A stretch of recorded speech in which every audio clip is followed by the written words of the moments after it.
Good morning, friends. Welcome back to my channel. My name is Serena if you're new here, and we are on a mini vacation in the beautiful Central Oregon. I mean, look at this view right now. Look at this kitchen view. It's so wonderful.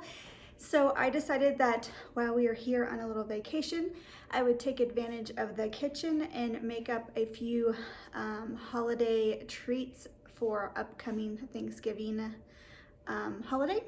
And so I thought I'd turn on the camera and bring you along with me.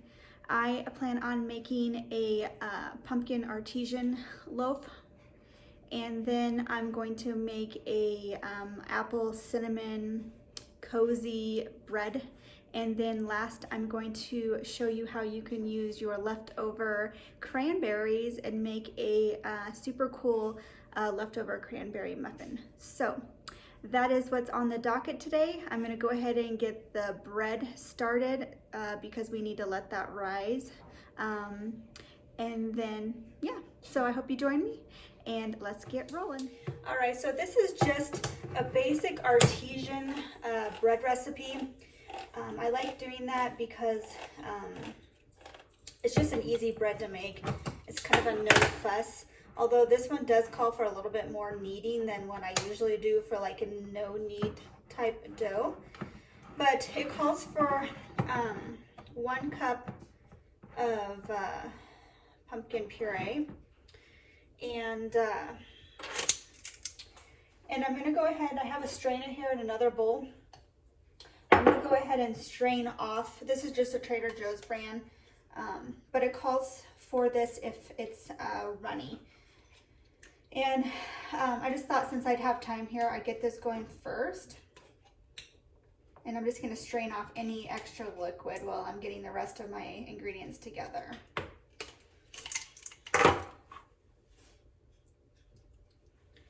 Put my spoon back here.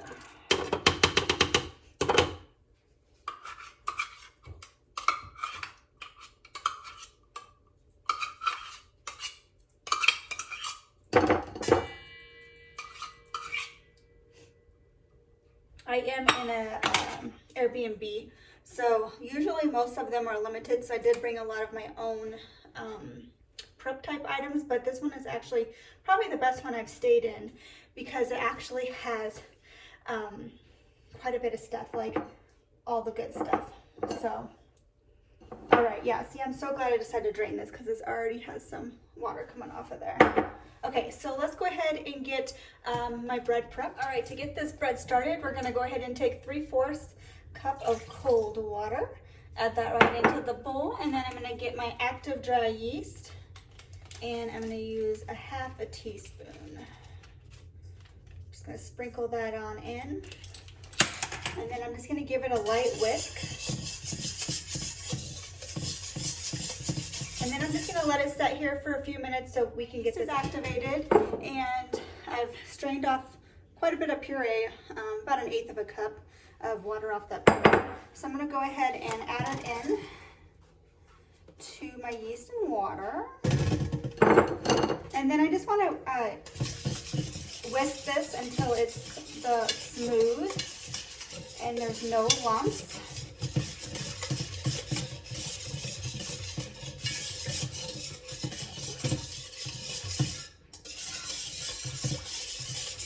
Basically kind of reminds me of orange juice concentrate before you add the water. All right, so now that that is pureed, I'm going to add in 3 cups of flour, and I'm using bread flour.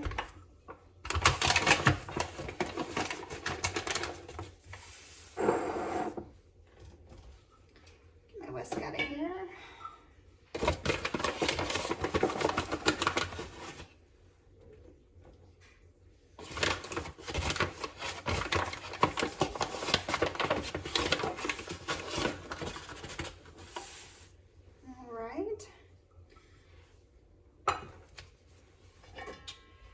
And then we're going to add in 2 teaspoons of salt.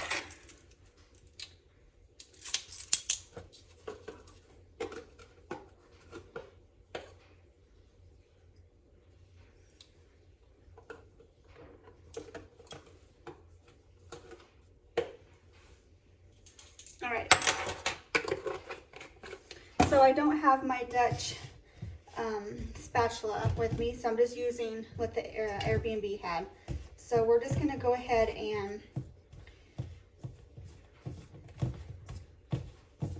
take the spatula and get it incorporated with that pumpkin until it's like a shaggy type dough. You can see that.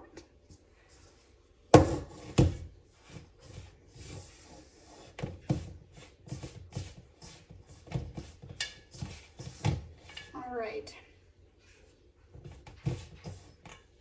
And the directions with this says that usually it's a lot more gooier when I'm making my other recipe, but this just says to go in with some wet hands, and we're just gonna kind of knead this with our hands just to get all the extra flour and everything into that dough.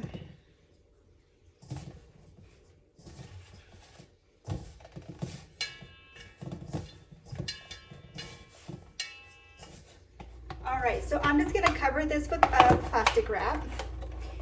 And then I wanna keep this covered for about 1 hour, and then I'm gonna come back and knead it again.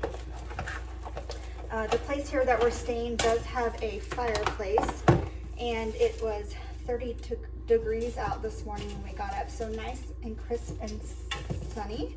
So I'm just gonna cover this and set it by the fireplace, and we'll come back to this in an hour.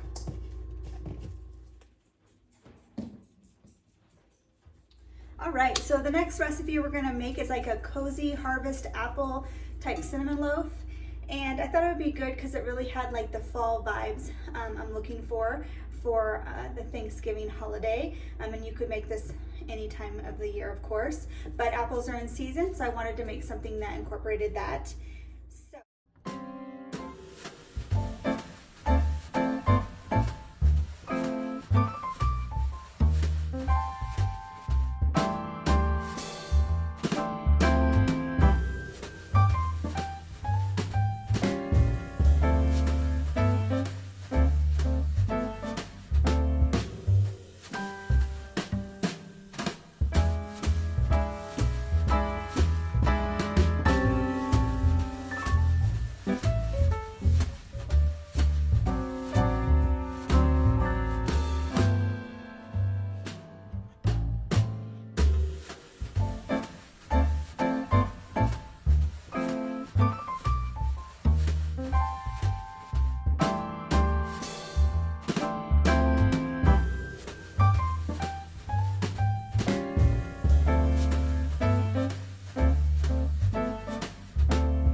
All right, as you saw, I got the apples all prepped, so I'm gonna go ahead and set those aside. And for the dry ingredients, we're gonna start with 2 cups of flour.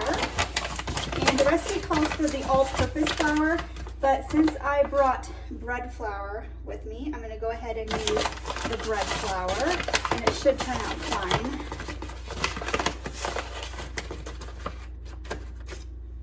So 2 cups of that. And then to this, I'm gonna add in a teaspoon of baking soda. And I just kind of like to put that in my palm and push out any clumps. And then 1 teaspoon of baking powder.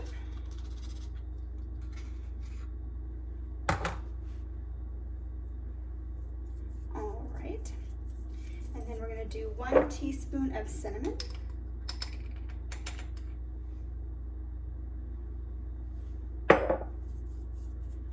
And then we're going to switch to 1/2 teaspoon of nutmeg.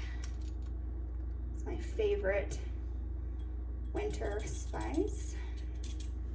And then 1/2 teaspoon of ground allspice. A little much on there, okay. And then a 1/2 teaspoon of salt. using a sea salt because of that is what I have. There you go. And then I'm just gonna give this a little whisk. It smells like fall. Makes me want a good chai tea. Maybe you'll have to make me one. And then we're gonna set this aside and then we're gonna get started on our wet ingredients. So I went ahead and pre-measured a half a cup of butter, and the recipe calls for unsalted butter. Oh, and I went ahead and I preheated my oven to 350 degrees. So we can get that going.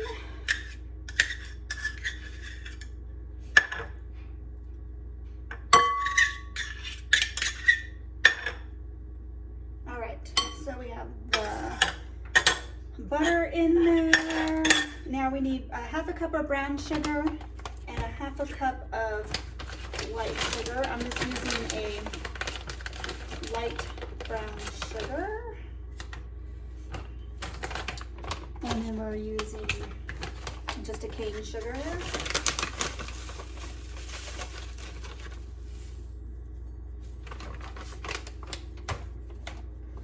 All right, and then we want 2 eggs.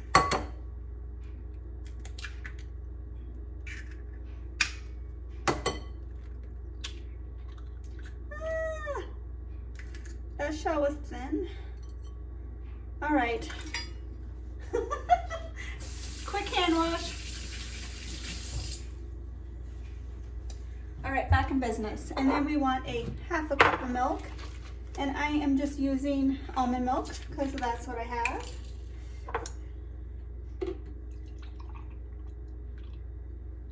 All right, in goes that.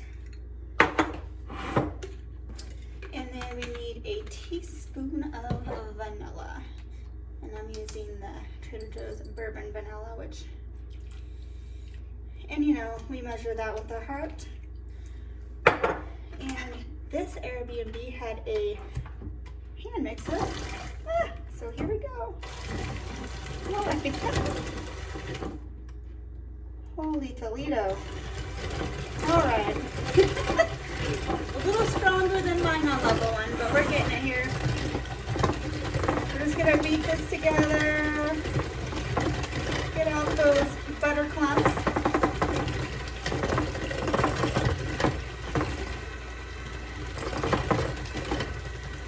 It probably would have helped if I would, okay, now that I have it, I'm gonna get it up a notch here.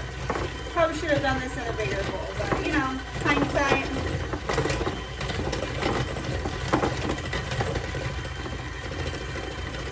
All right.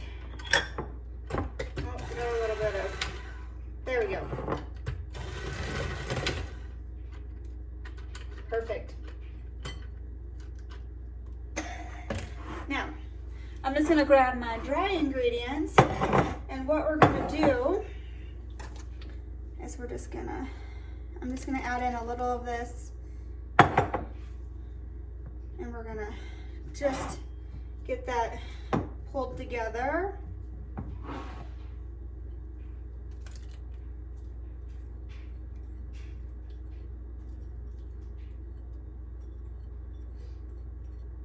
I hope this turns out because I love me a good apple bread. This would probably be good in muffins too.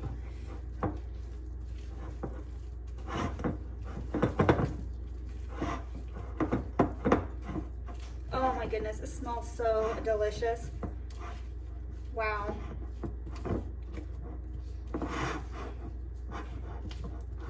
All right, so we just want to kind of mix it. We don't want to over mix it. Now I'm going to take my apples, I'm going to fold those in.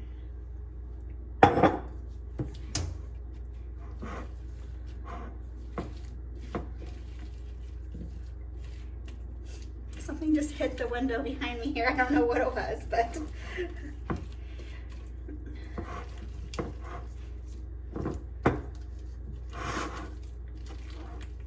All right.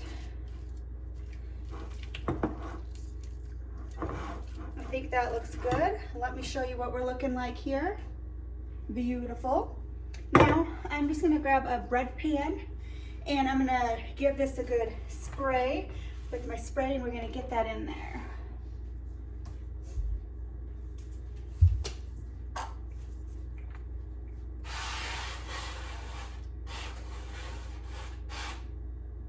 All right, that should be good. This is always the hardest part. And I just grabbed a shallow bread pan because that's the only one I could find. Oh my goodness, friends, I just tasted a little bit on my finger and it is delightful. So I'm just gonna give my rim a quick little wipe here.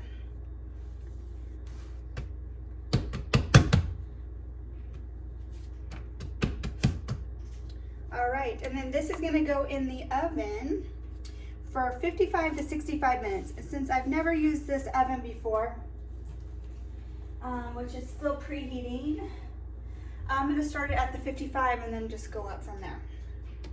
So I will meet you back when this is ready to come out. All right, so it's been 1 hour on my bread. So we just want to get your hands wet. Makes it easier from sticking. And we're just gonna knead this a couple times. We're gonna do like a fold technique. I'm gonna kind of pull it out here a little bit. Get that gluten working for us. It says that you should be able to stretch and pull it kind of like you would do a sourdough, but it's not wanting to do that, so I'm not sure. This is my first time making this recipe, so. Okay, I think that's gonna be good. So I'm gonna go ahead and finish covering it. And now you're gonna wanna set it back. Either leave it on the counter, or since I have a stove going, I'm gonna do that. And we're gonna let it set now for about 3 to 4 hours. I'm gonna keep an eye on it. We want it to get, we want the ball to get to about 1/3 of its shape bigger. So, all right, back in front of the stove. My dishes, but I went ahead and prepped the topping. I did 1 cup of powdered sugar, 1 tablespoon of milk, and 1 teaspoon of cinnamon. And you just kind of want to whip it. It was really thick, so I added just a little bit more milk, but you just kind of want that drizzle. That's so good.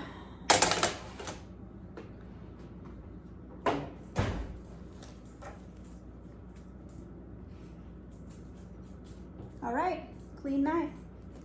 So I'm gonna go ahead and leave my oven on at 350 because my muffins are gonna go in next. So now that this is hot, we wanna add on this. And I had went ahead and put this on a cookie sheet just in case it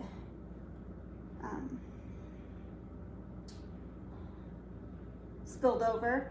And being that this isn't my kitchen, I would do that anyway, but I just don't wanna be one of those people. So I'm just gonna go ahead and put this on. If it gets on the cookie sheet, it's fine.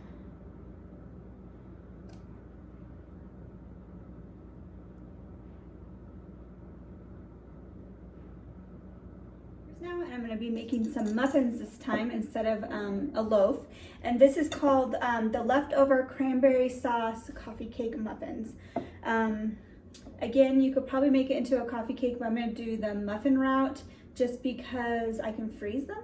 So, and they can last more if we, because you know, after Thanksgiving, you're already kind of tired of the leftovers at some point. So anyway, we're gonna go in with a flour again. We're gonna start with the dry ingredients. And you do want to preheat your oven to 350 degrees, but I am already at that because I had my bread in there, or my coffee cake loaf.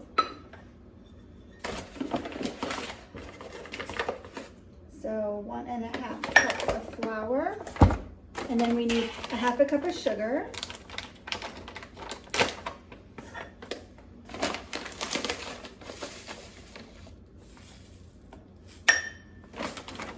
And then a half a teaspoon each of baking soda and baking powder.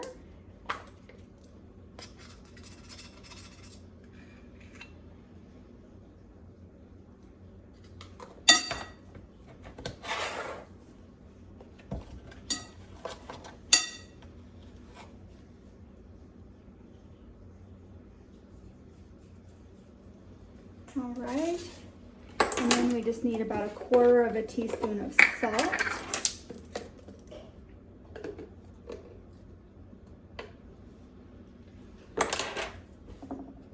And we just want to mix those together.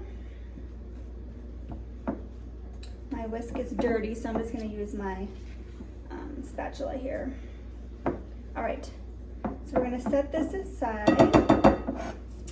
And we're gonna go in with our soft ingredients. Now we need 1/4 cup of softened butter. I already have it in here, and we wanna cream that. So, move you for a second. You're on my mixer.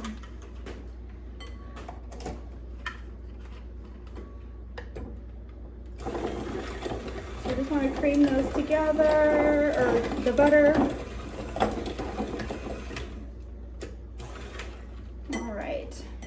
Need 1/4 cup of milk. Again, I'm just using almond milk because that's what I have. Don't think it makes a big difference. And then you need 1/4 cup of sour cream or yogurt. I'm just using Greek non-fat cream yogurt, and this is gonna add extra protein. So, all right.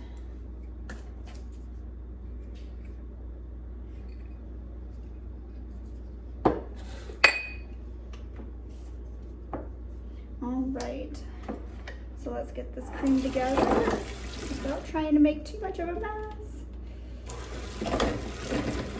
To me, this is the downfall of hand beaters. Let me grab my vanilla. When I have my KitchenAid, it kind of like comes up. All right, we're gonna measure vanilla with our heart. And then I need 1 large egg.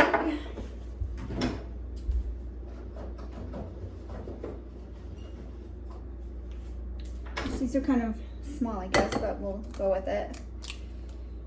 All right. And we're gonna finish beating this.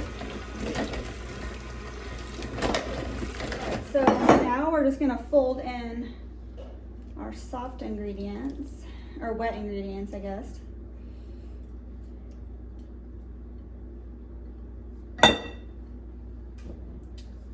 Into the dry ingredients. Now we don't want to over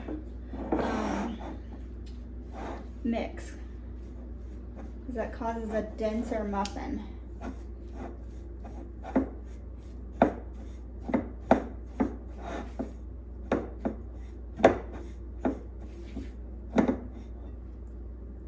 Lumpy. So it's not going to be like your normal muffin or cupcake batter where it's kind of going to be pourable. What we're going to be doing is I'm going to grease my cookie sheet real quick. What we're doing is you're spooning in and layering in that cranberry. If you have your leftover cranberry sauce, I got out about 1 cup. Not sure how much I'm going to need.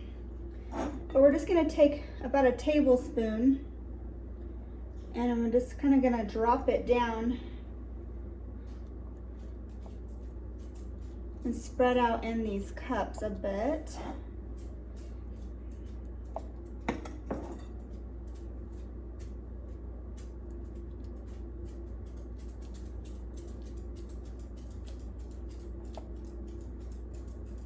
All right. So, right here where you can see me. So I just kind of spooning that in. And then I'm going to go in with about 1 tablespoon of my cranberry sauce, and we're going to layer that on top.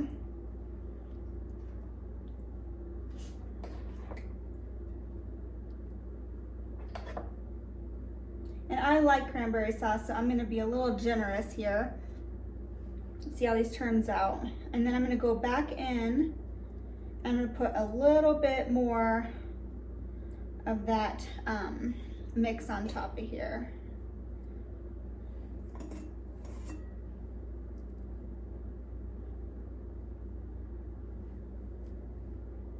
I suppose you could, I'm using like the real cranberry sauce with berries. I'm sure you could use the jelly cranberry sauce, but I'm team whole berry cranberry sauce. Let me know in the comments if you like cranberries and if you're team whole cranberries or jelly cranberry sauce. As a kid, I liked the jelly a little bit better, the gelled, but probably because I was a kid and it reminded me of Jell-O probably.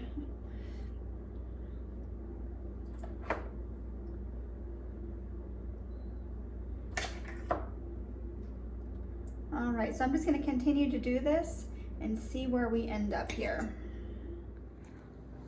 Here's where we are at this point. I ended up with 7, and I've never made these before, so this is gonna be something that we're learning together here. But this is what it looks like. So now I'm gonna go ahead and make a crumble topping, and we're gonna add that to the top. A 1/4 cup of flour. Grab my brown sugar. 1/4 cup brown sugar. We want 3 tablespoons of cold butter. So I have that probably about right there. Let me get a knife so I can cut that up a little bit. And then we want 1/2 teaspoon of cinnamon.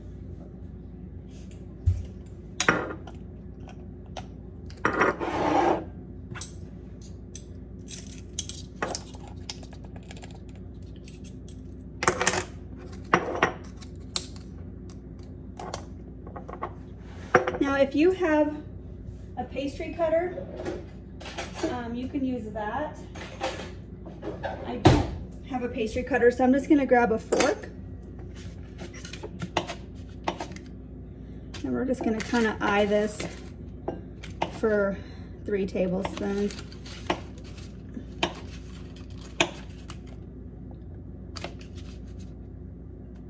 There we go. You could use your fingers too, but I'm just taking my fork, and if you can see that, I'm just pressing that or breaking that up. The fork works well because basically the pastry cutter is kind of the same type of situation. And these tie-ins on this fork are kind of small, so I'm just gonna get in there with my fingers and just kind of break that up. We're just trying to make a crumbly topping.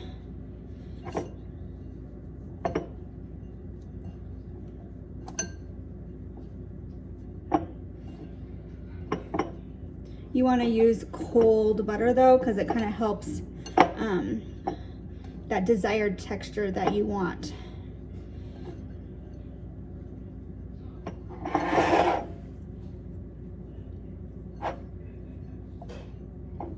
And you'll see if you've never done this before, it kind of comes to the texture of sand, wet sand.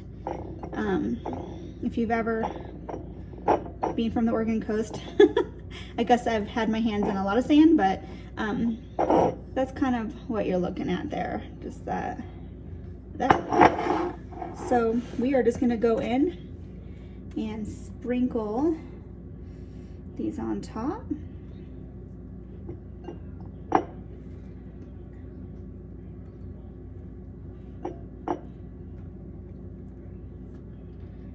I'm kind of making a mess, but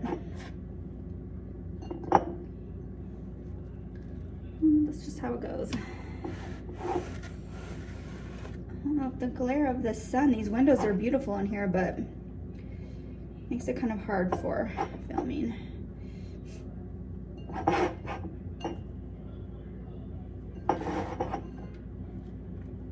All right, so I'm just gonna kind of clean up my muffin tins here a little bit so we don't have too much burnage on the ends or on the sides.